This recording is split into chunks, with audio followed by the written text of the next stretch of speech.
wondered how you can coat a canvas without getting the dip in, the fish eyes, and the other problems that you can get with coating canvases with resin? I'm going to show you how I prepare my canvases ready for putting resin on. It's really easy to secure all this so you don't get this bend here. I mean, look at that. If you put resin on that, that would just dip in like that and you'd just get a big pool of resin, and you don't want that. All you're going to need is a nice ruler or a measuring tape and a scalpel and some foam board. And this foam board is really cheap. It's not very thick. It's 1/2 centimetre thick, which is about 1/6 of an inch, and it's really simple to do.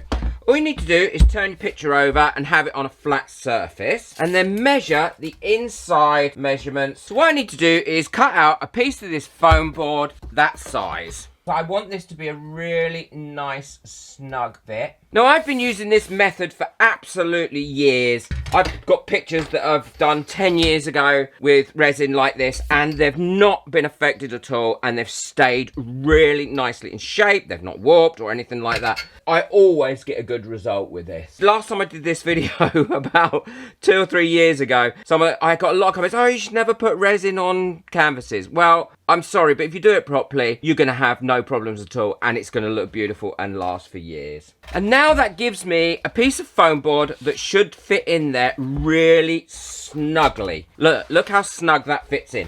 Now, what I do to start with is I push it all the way down around all the sides and in the middle to give it that support. I don't remove that either once I've coated the canvas. And then what I do is I check the canvas to make sure that I've not pushed it down too far anywhere and there's any lumps or bumps. You can actually feel it, and that looks okay to me. A bit high in that corner, so all I'll do is I'll push that down there, and that looks good to me. And now what I do is I secure that in there using some just normal masking tape. Now, if you want to use some other sort of tape, then that's absolutely fine as well. And what this step does is, if your resin does go over your edges, you don't want it flowing into the back of this picture. So not only does it help to prevent that, but what it also does is it keeps that piece of board in exactly the place where you want it. Try not to push down too hard when you're putting this in, because you don't want to adjust that board that is already there and you know is in ideal place. So I try and push that quite lightly and go over like that. And if you've got any bits there where you've overlapped them like that because you haven't got enough on, all I do is I cut those off. And if you wanted, you could do this prior to even painting on the canvas. That would give you a nice flat surface to paint on. It also allows you this thickness of board. If you want to put the little wooden corners in, then you can as well. But again, I find that once I've covered this with resin and I've got this foam board in, it isn't going to go anywhere. It doesn't warp out of shape at all. It stays lovely and flat. I used to use cardboard for this stage, but cardboard sometimes has ripples in it. And when I thought about this foam board, it is so cheap and it is so easy to use. Now look at the difference. There's no dipping in that at all, and as a result we're going to get a lovely flush finish on this with the resin without a big pool of resin in here and none at the edges. Now these are done, they're lovely and flat. I can feel that they're flat all over. It's ready to pour the resin on them. Now the advice I would give you is always put these on a level surface as possible. So when I do these, I'm going to be using my brilliant leveling table, and as long as it's level, I've got 2 of these. I can put one on there, and on the other one, I can put 2 on, and they will level out lovely.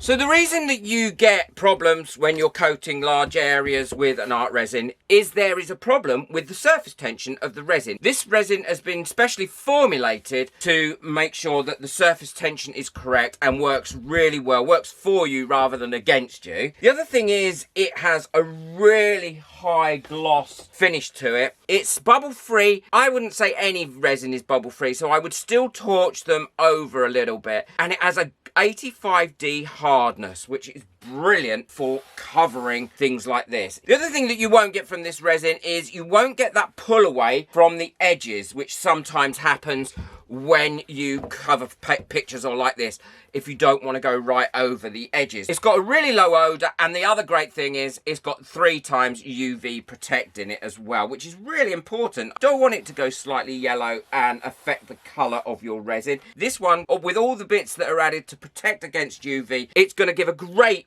result. And that's all down to the formula that they've used here. And it's easy to mix up. It's a 1-to-1 resin. So I'm going to show you how easy it is to use what a great result you get from it. I'm loving these pictures as well. I'm really getting into my abstract art. So if you want to know how I did these, then check out my other channel, Steve McDonald Crafting, because the actual project on where I painted these can be seen over there, and it was really, really simple. I'm all ready to mix up my resin, and the one thing I would recommend is don't have this cold. If your room is cold, then pop it in a water bath. Not too hot, you don't want it too hot, to bring it up to about room temperature. It's on my leveling board here, and my leveling board is nice and level, so that should give me a great result as well. I'm ready to pour my resin over now, and I've got it all mixed up, and I've mixed up enough for all 3 of the pictures. What I do is I put some in the middle and then I go around the edge, but I'm avoiding the corners at this stage. And I'm putting on just enough, I think, to be able to spread this over and get a thin coat all the way over. And that's when I then go in with a softish spatula and try and get this as level as possible. Again, avoiding the corners. The reason why I avoid the corners at this stage is the corners are the area that is most likely to cause runoff. And that's not what you want. With a canvas, you're always going to get a bit of runoff anyway because it's got rounded edges and they're kind of pulled tight over the frame, so it's slightly lower. But you want to try and avoid it as much as possible. Huge thank you to all my members whose names are coming up now. Thank you very much. Loving your Winter Wonderland entries for this month's competition for the Amazon vouchers on our Facebook group. So look forward to getting the results of that come through. If you'd like to be a member, the link for that is in the description below. So now I've got that evenly spread over. This is where I then use the spatula to put some in the corners. And again, I'm still keeping the corners as thin as possible, just a very light coating. Then going around and bringing this resin to the edges. That way I can ensure not too much runoff. And when these were cured, there wasn't too much runoff.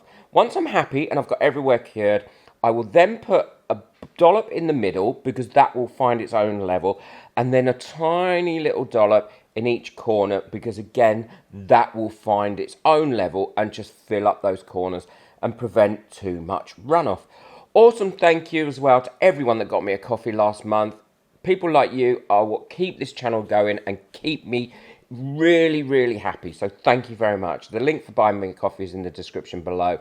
This is where I use a torch very lightly, very quickly, just to pop any surface bubbles because you don't want to burn that resin and you don't want to overheat it, and then let it cure.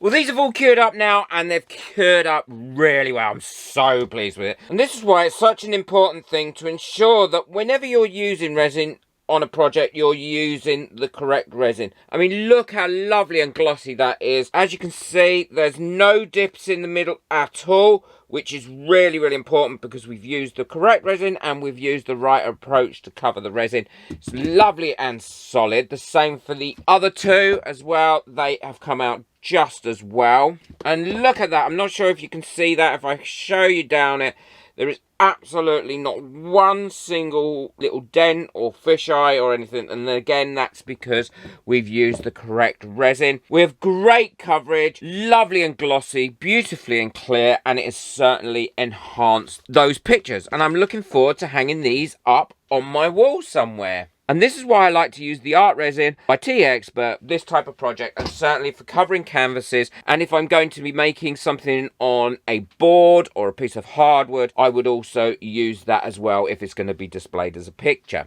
If you found this really useful, please boop that like button. Really helps my videos to get out there. I will leave links to everything that I've used today in the description below, so you can easily get hold of it if you want to try it. Hit that subscribe button so you don't miss out on any of my future videos, and ring that little bell, ring that little bell. Check out the video that's coming up next as well. It's a really important video if you're going to be using resin of any sort. I think it will really help you out, and I look forward to seeing you there. Take care, enjoy your resin, bye.